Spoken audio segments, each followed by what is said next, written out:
Good morning. இந்த திருப்பலியானது அடுத்ததாக Maria Helen Joseph பிறந்த 78th பர்த்டே கனலா ஹாப்பி பர்த்டே. மற்றும் ஃபிலமினா பர்த்டே கனலா. ஃபிலமினா யாரு? Okay, happy birthday. மற்றும் ஜெய்பால் ஆனந்த் அவருடைய நன்றெழுதலாகும். மற்றும் டேவிட் ஹெலன் மேரி அவருடைய வெட்டிங் அனிவர்சரி கனலா. Happy wedding anniversary. மற்றும் தியாவுடைய birthday, happy birthday. Louis Susanna குடும்பத்தினர் நன்றிடுதலாக திருவிழா வருகின்றார்கள். மற்றும் Maria Wilson, Antony, Sanjay, Selinraj, Amrutraj, Shanti, Maria, Caroline, Deepak, Maria Paul Wilson ஆகியோருக்காக திருப்பலியில் ஏற்படுகின்றது. தந்தை முதல் தூயாவின் பெயராலே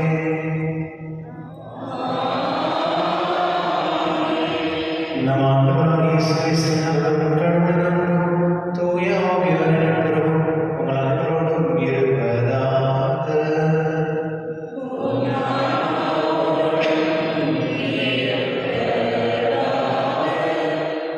கிறிஸ்துவ இன்றைய தாய் திருச்சியானது சென்ட் ஸ்கொலாஸ்டிகா அப்படின்றவுடைய புனிதருடைய விழாவை கொண்டாடுகின்றது. இவர் 480 பிறந்து 543 ஆண்டுகளில் இறந்தவர். இவர் இத்தாலி தேசத்தை சேர்ந்தவர். இவருடைய பிரதர், ரெண்டு பேரும் ட்வீன்ஸ். பெனடிக்ட் கேள்விப்பட்டிருப்பீங்க. இந்த கிராஸில் வச்சுருப்பாங்க சில குருமார்களெல்லாம், அந்த சில்வரில் ஆசிரியர், அது பெனடிக்டின் மொனாஸ்ட்ரி கேள்விப்பட்டிருப்பீங்க. இவங்க ரெண்டு பேருமே ஒரு ரோம் நகரத்தில் பிறந்து வந்தவர்கள் இத்தாலி தேசத்தில். அது ரொம்ப அறிவானவர்கள் மற்றும் பெரிய பணக்காரர்கள் கூட. இவர்கள் இந்த ரோம் நாட்டில் போய் பார்க்கும் பொழுது மக்கள் நிறைய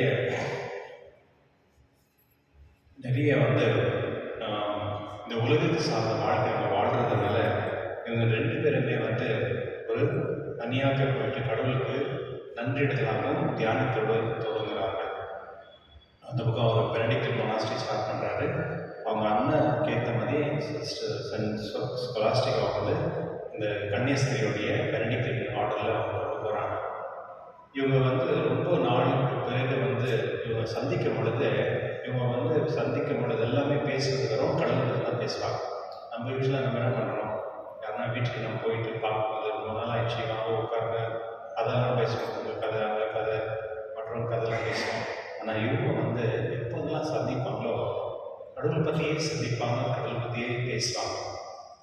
அதுபோல் இவங்களுக்கு கிடைச்ச ஒரு ஆசீர்வாதம் என்னென்னா, இவங்க என்னைக்கு சாவ போகிறாங்களோ அது முன்னதாகவே கடவுள் அவங்களுக்கு தெரிவிச்சுட்டாங்க, இந்த நாள் அவங்க சாவாங்க அப்படின்னு. அவங்களே சொல்லுவாங்க, இந்த நாளில் இறந்துடுங்க அப்படின்னு. கிறிஸ்துவர்களே, ஒரு மனிதனுக்கு கிடைக்கக்கூடிய ஒரு பெரிய ஆசீர்வாதம் என்ன? மரணம். அந்த மரணம் எப்படி நம்முடைய வாழ்க்கையில் அந்த மரணம் நம்ம ஏற்றுக்கொள்கிறோம், எப்படி நம்ம தெரிந்து கொள்கிறோமோ அதுதான் ஒரு பெரிய ஆசீர்வாதம். நல்ல மரணம் ஒரு பெரிய ஆசீர்வாதம் நம்ம இந்த வழியை நம்புகிறோம். இதோ இந்த ஸ்கொலாஸ்டிகா மூலியமாக நம்ம கடவுளுக்கு ஜெபிப்போம். நம்ம சிந்திக்கும் பொழுது, பேசும் பொழுது, மற்றவங்களோடு உருவாடும் பொழுது கடவுளை பற்றியே நம்ம பேசக்கூடிய தன்மை நம்ம வளர்த்துக் கொள்ளக்கூடிய ஆசீர்வாதம் தரும்படி இந்த திருப்பலி இந்த ஸ்கொலாஸ்டிகா மூலியமாக ஜெபிப்போம். மற்றும் நம்ம பாவனை ஏற்று நம்ம வருதை திருப்பலி பங்கு கொள்வோம். எல்லா வகையிலும்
பேசுகிறேன்.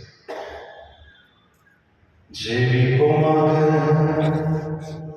ஆண்டவரே, உமது குடும்பத்தை நேராக வரவேற்கத்தால் காத்தருளுமை வேண்டுகின்றோம். அதனால் விண்ணகர்களை மட்டுமே நோக்கியுள்ள இக்குடும்பம் உமது நிலையான காவலால் என்றும் உறுதியடைவதாக உம்முடைய தூய ஆவியார் ஒன்றிப்பில் இறைவனாய் என்று வாழ்ந்து ஆட்சி செய்கின்ற திருமகனாக இயேசு கிறிஸ்து வழியாக உம்மை மன்றாடுகின்றோம்.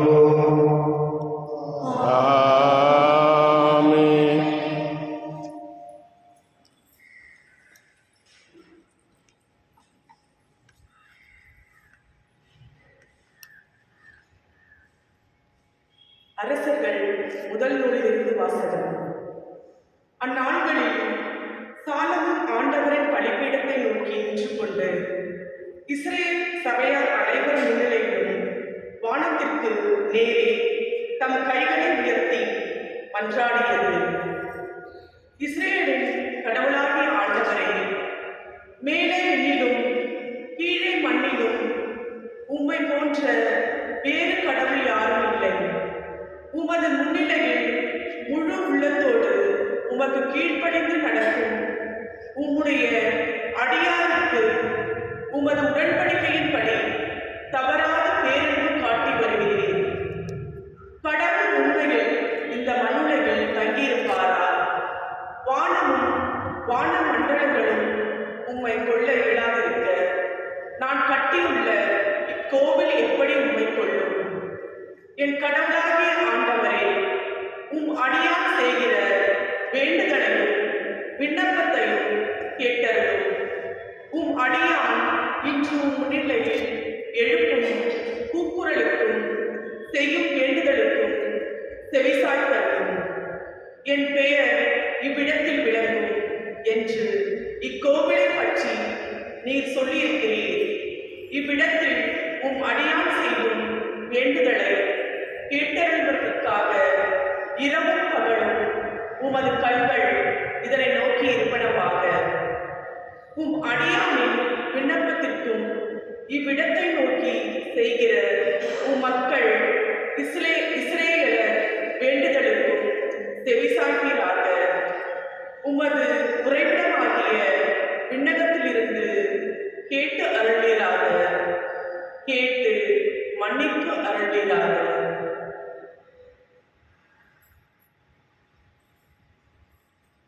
ஆண்டவரின் அருள்வாக்கு. இறைவாக்கு நன்றி. மதுரை பாடல் பல்லவி. ஆண்டவரே, உமது உறைவிடம் எத்துணை அருமையானது. ஆண்டவரே, உமது உறைவிடம் எத்துணை அருமையானது. என் ஆன்மா ஆண்டவரின் கோவில் முற்றங்களுக்காக ஏங்கி தவிக்கின்றது. என் உள்ளமும் உடலும் என்றும் உள்ள இறைவனை மகிழ்ச்சியுடன் பாடுகின்றது. படைகளின் ஆண்டவரே, என் அரசரே, என் கடவுளே, உமது பீடங்களில் அடைக்கலான குருவிக்கு வீடு கிடைத்துள்ளது. தங்கள் குஞ்சுகளை வைத்திருப்பதற்கு சிட்டுக்குருவிகளுக்கும் கூடு கிடைத்துள்ளது.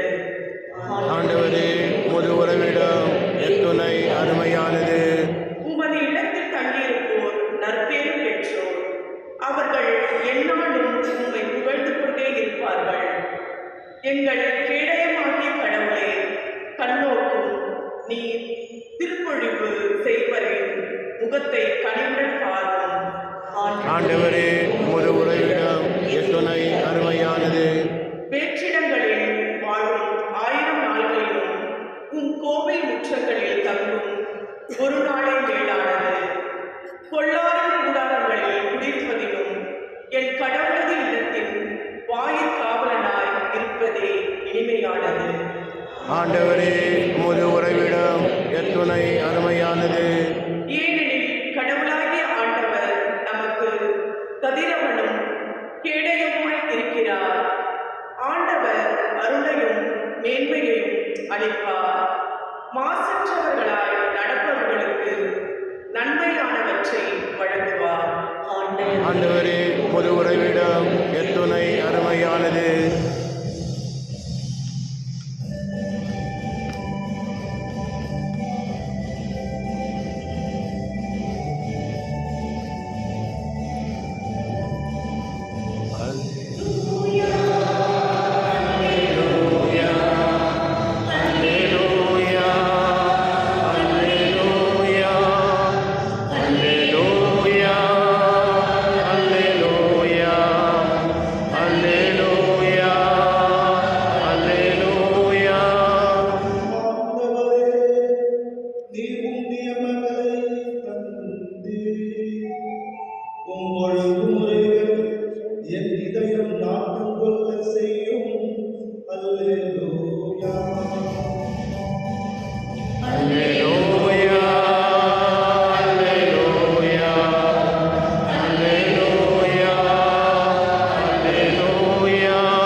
சந்தையிலிருந்து வாங்கியவற்றை கழுவிய பின்னரே உண்பர். அவ்வாறே கிண்ணங்கள், பரணிகள், செம்புகள் ஆகியவற்றை கழுவுதல் போன்று அவர்கள் கடைபிடிக்க வேண்டிய மரபுகள் இன்னும் பல இருந்தன. ஆகவே பரிசேயர் மறைநூல் அறிஞர் அவரை நோக்கி, உம் சீடர் மூதாதையர் மரபுபடி நடவாமல் தீட்டான கைகளில் உணவு அருந்துவது ஏன் என்று கேட்டனர். அதற்கு அவர், வெளிவேடக்காரர்களாகிய உங்களை பற்றி ஏசாயா பொருத்தமாக இறைவாக்கு உரைத்திருக்கின்றார். இம்மக்கள் உதட்டினால் என்னை போற்றுகிறார்கள், இவர்கள் உள்ளமோ என்னை விட்டு வெகு தொலையில் இருக்கிறது. மனித கட்டளைகளை கோட்பாடுகளாக கற்பிக்கின்றனர். இவர்கள் என்னை வழிபடுவது வீண் என்று எழுதியுள்ளார். நீங்கள் கடவுளின் கட்டளைகளை கைவிட்டு மனித மரபை பின்பற்றி வருகிறீர்கள் என்று அவர்களிடம் கூறினார். மேலும் அவர், உங்கள் மரபை நிலைநாட்ட கடவுளின் கட்டளைகளை வெகு திறமையாக புறக்கணித்து விட்டீர்கள். உன் தந்தையும் தாயும் மதித்து நட என்று தந்தையோ தாயோ சபிப்போர் கொல்லப்பட வேண்டும் என்று மோசே உரைத்திருக்கிறார் அல்லவா? ஆனால் ஒருவர் தம் தாயோ தந்தையோ பார்த்து, நான் உமக்கு தர கடமைப்பட்டிருக்கின்றது கோர்பான் ஆயிற்று, அதாவது கடவுளுக்கு காணிக்கையாயிற்று என்றால், அதன் பின் அவர் தம் தாய் தந்தையை எந்த உதவியும் செய்ய நீங்கள் அனுமதிப்புவதில்லை. இவ்வாறு நீங்கள் பெற்றுக்கொண்ட மரபின் பொருட்டு கடவுளின் வார்த்தையை பயனாதற்றாக்கி விடுகிறீர்கள். இதுபோல நீங்கள் பலவற்றை செய்கிறீர்கள் என்று அவர்களிடம் கூறினார். ஆண்டவரின் அருள்வாக்கு. கிறிஸ்துவே உமக்கு புகழ்.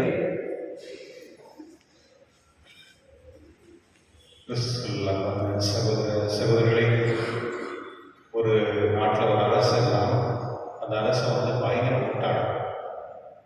அவனுக்கு முட்டாளர்களை பார்த்தா ரொம்ப பிடிக்கும். அதனால தான் அவன் முட்டாளாக இருந்தான். அதனால ஒரு நாள் தன்னுடைய அமைச்சரை கூப்பிட்டு சொல்றான், இந்த நாட்டில் சிறந்த 5 முட்டாள்களை கொண்டு வாங்க அப்படின்னு. சரி, அவரு என்ன பண்ண போய் தேடுறேன். ஒரு வாரம் டைம். ஒரு வாரத்தில் போயிட்டு 2 முட்டாள்களை கொண்டு வந்துட்டு கேட்குறாரு, நீங்கள் கேட்ட கட்சிகள் என்ன, நான் உனக்கு 5 தானே சொன்னேன், நீ ஏன் 2 கொண்டு வந்திருக்கேன்? இந்த ஃபஸ்ட்டு இது கேளுங்க அப்படின்னு நான் சொல்கிறேன். சரி, ஓகே. இவர் 5வது முட்டாள். ஏன் 5வது முட்டாள்? இல்லை, இவர் வண்டியில் போகும்பொழுது தன்னுடைய சுமையை தலைமையிலே வச்சுக்கிறாரு. கீழே வச்சா அது பாரம் அப்படின்னு சொல்லி வண்டியில் ட்ராவல் பண்ணும் பொழுது தன்னுடைய மூட்டையை தலைமையில் வச்சுக்கிறாரு. அதனால இவர் 5வது முட்டாள். சரி, ஓகே. 4வது முட்டாள் நான் மறந்துட்டேன், ஞாபகப்படுத்துறீங்களா? சரி, அது வந்துச்சேன். ஓகே. அப்போ 3வது முட்டாள் யார் அப்படின்னா, 3வது முட்டாள் நீங்கள் தான். நானா எப்படியா? நாங்கள் இல்லை, ஒரு 5 முட்டாளை தேடி கொண்டு வான்னு சொன்னீங்களே, அதனால தான் நீங்கள் தான் 3வது முட்டாள். சரி, ஓகே. அப்போ 2வது முட்டாள் யார்? 2வது முட்டாள் நான். ஏன்னா நீங்கள் 5 முட்டாளை கொண்டு வான்னு சொன்னீங்களே, நான் போயிட்டு கொண்டு வந்து பாருங்க, அது நான் 2வது முட்டாள். அப்போ ஃபஸ்ட்டு முட்டாள் யார்? நீங்கள் யோசிங்க. நீங்கள் தானா? சரி, ஓகே. கிறிஸ்து வந்தவர்களே, இந்த உலகம் சில நேரத்தில் முட்டாள்தனமான வாழ்க்கை நம்ம வாழ்கிறோம். எதுக்காக அப்படின்னா, இந்த நாடு கூட அப்படி தான் இருக்கு. நம்ம நாடு கொஞ்சம் பாருங்க. வீடியோ ஆஃப் பண்ணலாமா? சில நேரத்தில் ஓகே, சரி கவனிங்க. ஓகே, சில நேரத்தில் நம்ம நாட்டை பார்த்து நம்மளே சிரிக்க வேண்டியதாக இருக்குது. ஏன்னா இந்த நாடு நடத்திருக்கிறவங்கெல்லாம் அறிவாளிக்கலாம், இல்லை முட்டாளர்களா? அறிவாளிங்க எப்பொழுதுமே ஜனங்களுக்கு நல்லது செய்வாங்க. ஜனங்களுக்கு நல்லது என்ன அதை சிந்திச்சு அதுக்கேற்ற லாஸ் கிரியேட் பண்ணுவாங்க. மக்களுக்கு 3 விஷயம் தேவை. உணவு தேவை, தங்குறதுக்கு இடம் தேவை, ஒரு வேலை, நல்ல ஹெல்த்தி எஜுகேஷன். இந்த 5 பொருள் தேவைப்படும். இதை யார் எந்த நாட்டில் சரியாக பண்ணிக்கிறோமோ அந்த அறிவாளின்னு சொல்லலாம். இது எல்லாமே ஜனங்களை வந்து சப்ரஸ் பண்ணி அவங்க வந்து அவங்களோட ரத்தத்தை கொடுங்கிறாங்கன்னா அப்போ நம்ம நாடை நடத்திக்கிறது யார்? முட்டாளன் தான் இல்லையா? என்னுடைய நற்செய்தி கூட இப்படி தான் சொல்லுது. இந்த அறிஞர்கள்னா ஞானத்தை படித்தவர்கள், அறிவாளிகள், அவர்கள் வந்து ஆண்டவரையே பார்க்க தான் வராங்க. வந்த பிறகு அவர் என்ன செய்யறாருன்னு பார்க்குறாங்க. அந்த சீடர்கள் வந்து கை கழுவாத ஏதோ சாப்பிட்டுருந்தாங்க, அதை பார்த்துட்டு அதை பற்றி கமெண்ட் பண்ணிக்கிறாங்க. ஏன் வந்து உங்களுடைய சீடர்கள்லாம் வந்து கை கழுவாம சாப்பிட்றாங்க? ஆண்டவர் இயேசு வந்து பார்க்கறது பெரிய விஷயம். அவருடைய வார்த்தை கேட்டு மனதோட அந்த அமைதி சமாதானத்தோட ஆசீர்வாதம் போகுது. அதுதான் அதுக்காக தான் வருது ஜனங்கள். அங்கே வந்து அவங்க கை கழுவ இது பண்ணல அப்படின்னு சொல்லி பாருங்க, அந்த மக்கள் வந்து அந்த காலத்தில் எப்படி இருந்தாங்க, எவ்வளோ பெரிய முட்டாளர்களாக இருந்திருக்காங்க. கடவுளுடைய அறிவு வந்து பெற்றுக்கொள்ளாமல் அங்கே இருக்கிற அன்வான்ட் அப்படின்னு சொல்லுவாங்க, தேவையில்லாத ஒரு விஷயத்தை பார்த்து அதை பற்றி பேசி கமெண்ட் பண்ணுறாங்க. அதனால ஆண்டவர் வந்து ரொம்ப கோபமாக சொல்கிறார். உங்களை பற்றி ஏற்கனவே என்ன இறைவன் சொல்லியிருக்காரு, நீங்கள் வந்து எப்போதுமே கடவுளுக்கு சார்ந்தவர்களாக இல்லை, உங்களுக்கு வாய் மட்டும் தான் வந்து பேச்சு தான் இருந்தது தவிர, ஆனால் உள்ள மனது வந்து உங்களுக்கு கடவுளுக்கும் உங்களுக்கு ரொம்ப தூரமாக இருக்கு அப்படின்னு. இதே கேள்வி தான் நம்ம இருக்கிறோம். நம்ம வந்து உண்மையாகவே வந்து திருப்பலிக்கு வரோம், கவனம் செய்கிறோம், இது வெறும் வார்த்தை மட்டுமா இல்லை என்னுடைய ஆன்மாவுக்கு சம்பந்தம்? சில நேரத்தில் வந்து நம்ம வந்து இந்த வாய் கேட்ட ஜபம் நம்ம செய்யணும். அல்லது நிறைய வாழ்க்கை கருத்தர் மன்னே ஆண்டவர் மன்னே இப்படிதான் நம்ம ஜபம் செய்வோம். ஜபம் பண்ணும் பொழுது மனதோட கடலை பார்க்கறது சுற்றி தான் பார்க்கணும். அவங்க என்ன பண்ணுறாங்க, இவங்க என்ன பண்ணுறாங்க, ரோசரி பொசிஷன் பார்க்கணும். எப்படி பார்க்குறது, அப்படி பார்க்குறது, அப்படியே ஜபம் பண்ணும் பொழுது என்னுடைய இதயமும் கடவுளுடைய இதயமும் ஒரு கனெக்ட் ஆகும். அதை வந்து சேர்த்து, ஆனால் நம்ம அதை சேர்த்து நம்ம என்ன பண்ணுறோம், பயப்படுத்துகிறோம். நம்ம ஜபம் வந்து நம்முடைய வாயை பேச்சு தான் நம்ம சொல்லிட்டே இருக்கோம். கிறிஸ்துவனுடைய இது ஒரு முட்டாள்தனம். நம்ம ஏற்கனவே வந்து நிறைய இந்த யூதர்கள் போலவே நம்ம நடந்துக்கிறோம். பாருங்க, அந்த யூதர்கள் வந்து அவங்க எதுவுமே கழுவாமல் எதுவுமே சாப்பிட மாட்டாங்க, கழுவாமல் எதுவும் செய்ய மாட்டாங்க. சரி, ஓகே, இன்னைக்கு வந்து சாப்பாடே இல்லாத தட்டே இல்லாத எவ்வளோ பேர் இருக்கிறாங்க பார்த்துருக்கீங்களா? நீங்கள் பாருங்க, சில பேர் பிச்சைக்காரெல்லாம் உட்காந்துருப்பாங்க. அவங்களுக்கு என்ன எந்த பொருள் இல்லை, நீங்கள் கவரில் கொடுத்த கவர்லேயே அப்படி சாப்பிடலாம், ஒரு பேப்பரில் கொடுத்த பேப்பரில் அப்படியே சாப்பிடலாம். இந்த மாதிரி ஒரு வாழ்க்கை வந்து நிறைய ஜனங்க இருக்கிறாங்க. அந்த சமயத்தில் சில பேர் இருப்பாங்க ரொம்ப சுத்தமாக இருப்பாங்க. எங்கள் பாட்டி அப்படி தான் பண்ணுவாங்க. நாங்கள் வந்து வெளியில் போயிட்டு வந்து நம்ம காலுக்கு தண்ணி போட்டு வாஷ் பண்ணலைன்னா உள்ளவே செய்ய மாட்டாங்க. அந்த மாதிரி ரொம்ப ஸ்ட்ரிக்டாக இருப்பாங்க. சில பேர் வந்து ஆடம்பரமான ஒரு விஷயத்தை வந்து பார்க்குறாங்க தவிர இந்த உள் மனதில் இருக்கிற விஷயங்களை பார்க்குறது. கிறிஸ்துவனுடைய என்னுடைய நற்செய்தி வந்து கடவுள் நமக்கு சொல்கிறது வந்து ஆண்டவர் நம்முடைய உள்ளத்தை பார்க்குறாங்க. இதுதான் கடவுள் வந்து நம்முடைய இதயத்தை பார்க்குறாங்க. நம்முடைய இதயத்திலிருந்து வரக்கூடிய அன்பு, பாசம், மதிப்பு, மன்னிப்பு, இந்த ஒருத்தருக்கான தாங்கிக்குள்ள மற்றவங்களுக்கு உதவி செய்யக்கூடிய இந்த மனப்பான்மை இருக்கு இல்லையா, இதுதான் கடவுள் பார்க்குறாங்க. நம்ம என்ன ஆடம்பரம் போடுறோம், நம்ம என்ன நம்ம மேலாக இருக்கிறோமோ அது கடவுள் தேவையில்லை, நமக்கும் தேவை. நமக்கு தேவைக்கு வந்து என்னுடைய இதயமும் கடவுளுடைய இதயமும் ஒன்றாகும். எப்போ நம்ம கடவுளுடைய இதயத்தில் நம்ம ஒன்றாக்குறோமோ அப்போது வந்து கடவுளுடைய ஆசீர்வாதம் பெற்றவர்களாக இருந்து நம்மளுக்குள்ள எல்லாமே நல்ல விஷயங்கள் வந்து இருக்கிறது. அதான் தான் ஆண்டவர் சொல்கிறார், உன் உள்ளத்திலிருந்து வருவது தான் கடவுள் வந்து மதிக்கிறார். ஆனால் இந்த சில அந்த ஏழ்மையான ஒரு பெண்மணி வந்து அந்த உண்டியில் காயின்போட உள்ளது, அங்கே போட்டவங்க எல்லாத்தோட மற்றவங்கெல்லாம் அவங்க இருந்ததை வச்சு மிச்சத்தை எக்ஸ்ட்ரா இருந்ததை கொடுக்குறாங்க. ஆனால் நம்ம இருக்கிறத வந்து கொடுக்குறாங்க. பாருங்க எப்படி கம்பேர் பண்ணுறாங்க.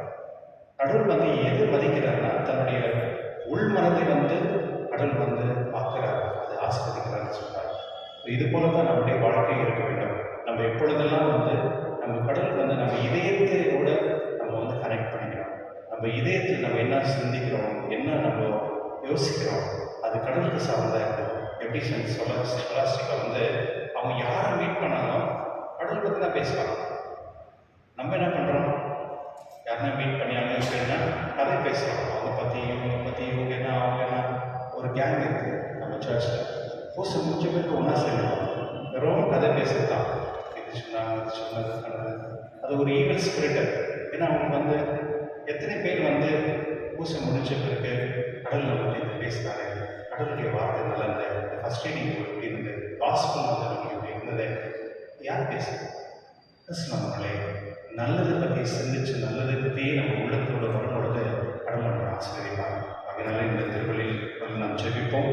கடவுள் வந்து நம்முடைய உள்ளத்தை ஆசிரித்து, உள்ளத்தை மட்டுமே அவர் பார்த்து ஆசீர்வதிக்கிறதுனால் நம்ம உள்ளத்தை நாம் சரிப்படுத்திக் கொள்ளவே ஆசீர்வாதம் தரும்படி இந்த திருவள்ளில் மன்றாடுவோம்.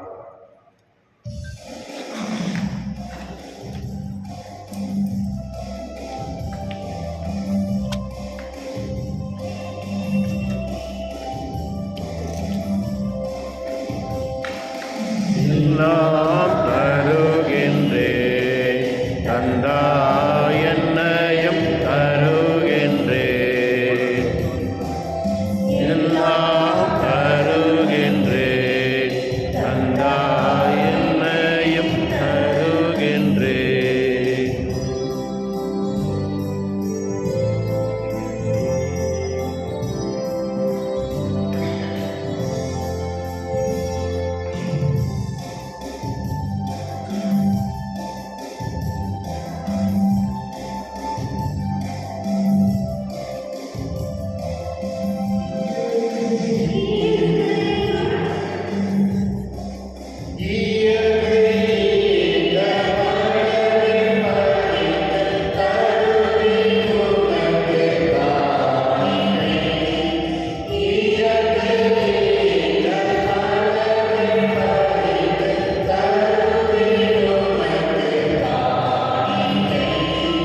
உழைப்பின் பயனாய் கிடைத்த பொருளை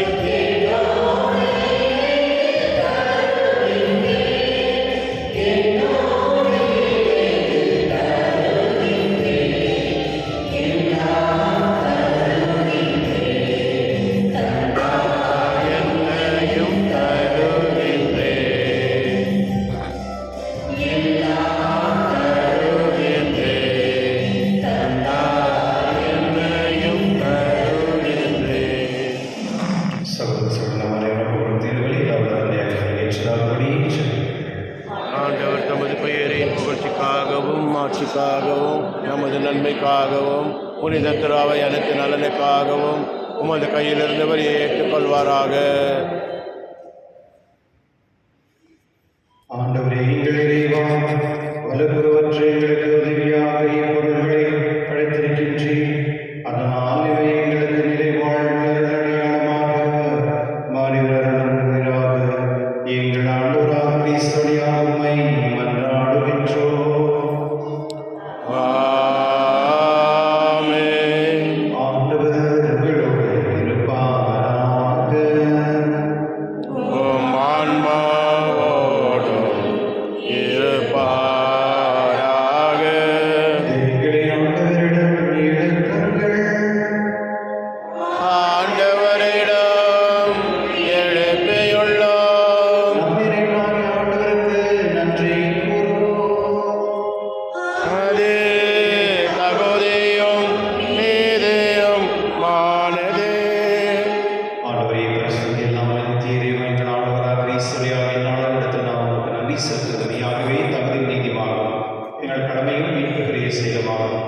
கிறிஸ்து மனிதர் பிள்ளைகளை கண்டு இறக்கம் ஒன்று கண்ணியம் என்கின்ற பிறக்க திரளுமான சிலுவையில் பாடுபட்ட எங்கள் நித்திய சாவல்களுக்கு விடுவித்தார். இருந்தோறும் இருந்து உயிர்த்தெழுந்து நித்திய வாழ்வை எங்களுக்கு அளித்தார். ஆகவே தூதராதவர் அறியன சொல்வோர் ஆட்சிகள் மற்றும் ஆலோசனைகள் அனைவரோடும் சேர்ந்து நாங்கள் ஒரு மகிமை புகழ்ந்து பாடி முடிவின்றி சொல்வதாவது: உயவர் உயவர் உயவர் வான்படைகளின் கடவுளாம் ஆண்டவர், விண்ணகமும் மண்ணகமும் உமது மாட்சியால் நிறைந்துள்ளன. உன்னதங்களிலே ஓசானா. ஆண்டவர் பெயரால் வருகின்றவர் ஆசீர் பெற்றவர். உன்னதங்களிலே ஓசானா. ஆகவே நேர்மையாகவே தூயவற்றை அனைத்துக்கும் ஒன்று. ஆகவே உடைய ஆவியை பொழிந்தை மணிகளை தூய்மைப்படுத்த வேண்டுகின்றோம். இவ்வாறு ஆண்டவர் இயேசு கிறிஸ்து உடலும் ரத்தமாக எங்களுக்கு மாறுவாங்க. அவர் பாடப்பட உள்ள மனித நம்மை கழித்த போது அப்பத்தெடுத்து நன்றி செலுத்தியது பெற்று தம் சீர்கள் கழித்து கூறியதாவது: அனைவரும் இதிலிருந்து பெற்று உண்ணுங்கள். இது உங்களுக்காக கேட்கப்படும் என் உடல்.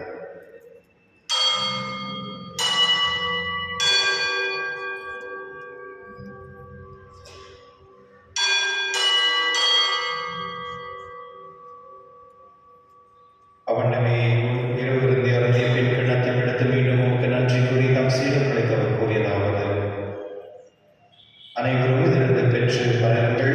இது புதிய நிலையான உடன்படிக்கைக்கு உரிய ரத்தத்தின் கிண்ணம். இது பாவ மன்னிப்புக்கென்று உங்களுக்காக பலருக்காகவும் சிந்தப்படும். இதை நினைவாக செய்யுங்கள்.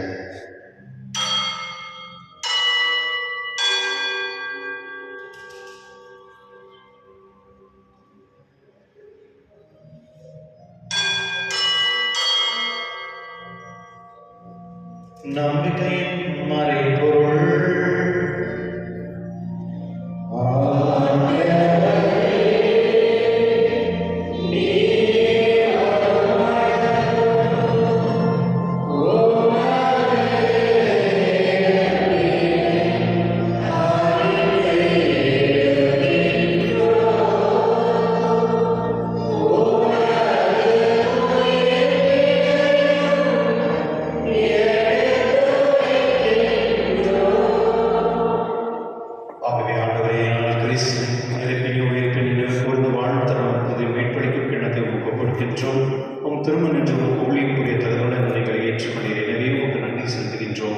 மேலும் கிறிஸ்துவின் உடலிலும் ரத்தத்திலும் பங்கு கொள்ளும் எங்களை தூயாவை ஒன்று சேர்க்க வேண்டும் நம்மை தாழ்மையுடன் மன்றாடுகின்றோம்.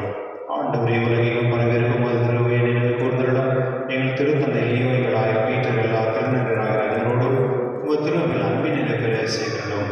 மேலும் உயிர்களும் எதிர்நோக்கம் தொழில் கொள்ளும் எங்கள் சகோதர சகோதரியும் இருந்தோர் அனைவரும் இரக்கத்துடன் நினைவு கூர்ந்து உமது திருமணொழியில் ஏற்றுள்ளோம். எங்கள் அனைவரும் மீதும் இரக்கமாயிரம். கடவுள் கணித்தாய் புனித மரியா, அவருடைய கணவரான புனித யோசேப், புனித திருத்தூதர்கள், இவ்வுலகில் நமக்கு உந்தவராயிருந்த ஆகிய புனித அண்ணனோடும் ஸ்கொலாஸ்டிக் அவர்களோடும் நான் நிலை வாழ்வில் பங்குக்களும் தகுதி பெற்று திருமுதனை இயேசுடைய உண்மை புகழ்ந்தேத்து மனங்கள உண்மை மன்றாடுகின்றோம்.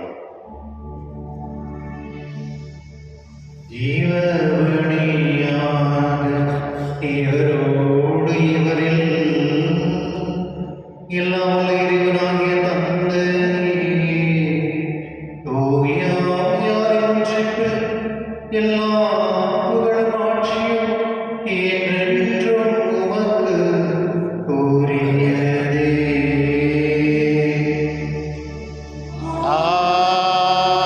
ஆமென். ஆமென். ஆமென்.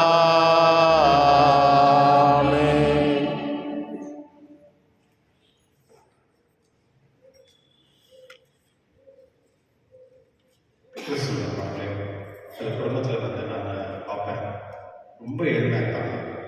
ஆனால் கடன் வாங்கி மேரேஜ் பண்ணுவாங்க. அந்த கடத்தை தீர்க்கிறதுக்கு 10 வருஷம், 15 வருஷம், 25 வருஷம் செலவழிச்சிருக்காங்க. முழு வாழ்க்கையே வந்து லாஸ்ட். இந்த மாதிரி சில முட்டாள்தான் நம்ம செய்வோம். எப்பொழுதுமே கடவுள் நம்மளுக்கு என்ன கொடுத்துருக்காரோ அதில் வாழ்க்கை விருப்பப்படும். நம்மள்ட்ட இல்லை பரவாயில்லை, யாரும் வந்து எக்ஸ்ட்ரா யாரும் கேட்க போகிறது. அது கோயில் காட்டும், வெளியே காட்டும். நம்மள்ட்ட இருக்கா அது வந்து நம்ம செலவு பண்ணணும். இப்போ வாங்கி கடன் வாங்கி தேவையில்லை. நிறைய பேர் கூட செக்காக இருக்கும்போது சில பேர் செய்யணும், ஓகே, உயிர் காப்பாற்றுறதுக்காக சில பேர்த்த செய்யணும், ஓகே. ஆனால் அதுவும் கூட ஒரு லிமிட்டட் தான். சில பேர் வந்து என்ன சொல்வது, எல்லாமே போய் கடன்லாம் வாங்கி ஏதோ பண்ணிக்கிறாங்க. அது செய்யவே கூடாது. அது கூட ஒரு முட்டாள்தனம். நம்ம எப்போதுமே கடவுள் வந்து நம்மளுடைய உள்ளத்தை பார்க்கக்கூடிய கடவுள். நம்மளுடைய கடவுள் தெரியும், நம்ம என்ன யோசிக்கிறோம், நம்ம என்ன செய்கிறோம், நம்ம என்ன மாதிரி பர்சன் அப்படின்னு கடவுள் தெரியும். அவருக்கு வந்து நம்ம புகழ் கொண்டு வர மாதிரி தான் நம்மளுடைய சிந்தனையும் செயலுக்கும் தவிர மற்ற வெளிக்கிடையாக நமக்கு ஒரு விஷயமும் தேவையில்லை. அதனால் இன்றைய நேரத்தில் கடவுள் ஜெபிப்போம். இறைவா, என்னுடைய உள்ளம் வந்து உனக்கு உன்னுடைய உள்ளத்துக்கு சேரும்படி தேவை பரவசிக்கும்படி ஆண்டவரை ஜெபிப்போம். விண்ணுலகில் இருக்கிற எங்கள் தந்தையே, உமது பெயர் தூயதென போற்று பெறுக. உமது ஆட்சி வருக. உமது திருவிழாம் விண்ணுலகில் நிறைவேறுவது போல மண் உலகிலும் நிறைவேறுக. எங்கள் அன்றாட உணவை இன்று எங்களுக்கு தாரும். எங்களுக்கு எதிராக குற்றம் செய்வோரை நாங்கள் மன்னிப்பது போல எங்கள் குற்றங்களை மன்னியும். எங்களை சோதனைக்கு உட்படுத்தாதையும் தீமையிலிருந்து எங்களை விடுவித்தள்ளும். ஆண்டவரை தீவிரத்திலிருந்து எங்களை விடுவித்து எங்கள் வாழ்நாள் அமைதியும் கடைநடமாய் கொண்டாடுகின்றோம். உமது இரக்கத்தின் உதவியால் நாங்கள் பாவத்தில் எப்பொழுது விடுதலை பெற்று யாரும் கலக்கமின்றி நலமாய் இருப்போமாக. நாங்கள் எதிர்நோக்கிற்கு பேரின்பத்துக்காக மீட்பராக இயேசு கிறிஸ்துவுக்காக காத்திருக்கின்றோம். ஏனெனில் ஆட்சியும் வல்லமையும் ஆட்சியும் என்றென்றும் உமது. ஆண்டவரே இயேசு கிறிஸ்துவே, அமைதி உங்களுக்கு விட்டு செல்கிறேன், அமைதி உங்களுக்கு அளிக்கின்றேன். உங்கள் திருத்துவதற்கு மொழிந்தீரே, எங்கள் பாவங்களை பாராமலும் திருவை நம்பிக்கை கண்ணோக்கி உங்கள் திருவிழத்தை ஏற்பதற்கு அமைதியும் ஒற்றுமையான திருவராக என்றென்று வாழ்ந்து ஆட்சி செய்கின்றவர் நீரே. ஆமென். ஆண்டோடைய அமைதி உங்களோடும் என்றும் இருப்பதாக. மன்னோடும் இருப்பதாக. குரு அமைதி பகிர்ந்து கொள்வோம்.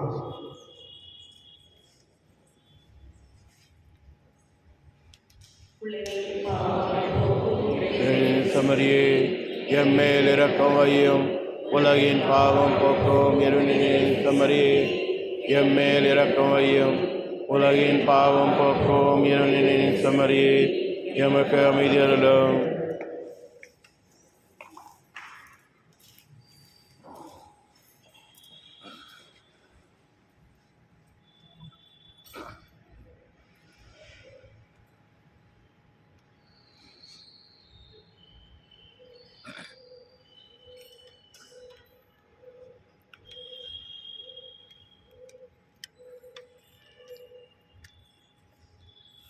இதோ இறைவன் சென்னையில் உலகில் பாவம் போக்குவோர் சென்னையிலிருந்து தடை பெற்றோர் பேர் பெற்றோர். என் ஆண்டவரே, நீரே சொல்கின்றவர் நான் தகுதியற்றவர்.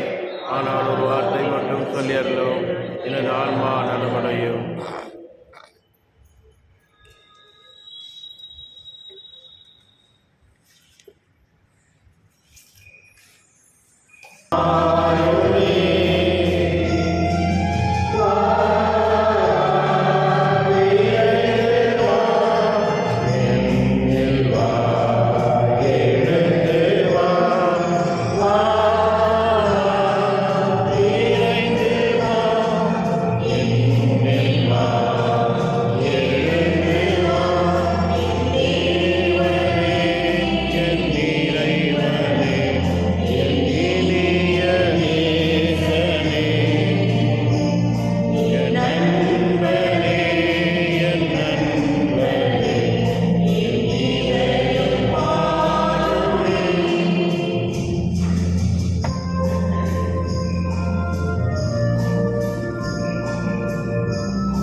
மன்றாடுவோமாக.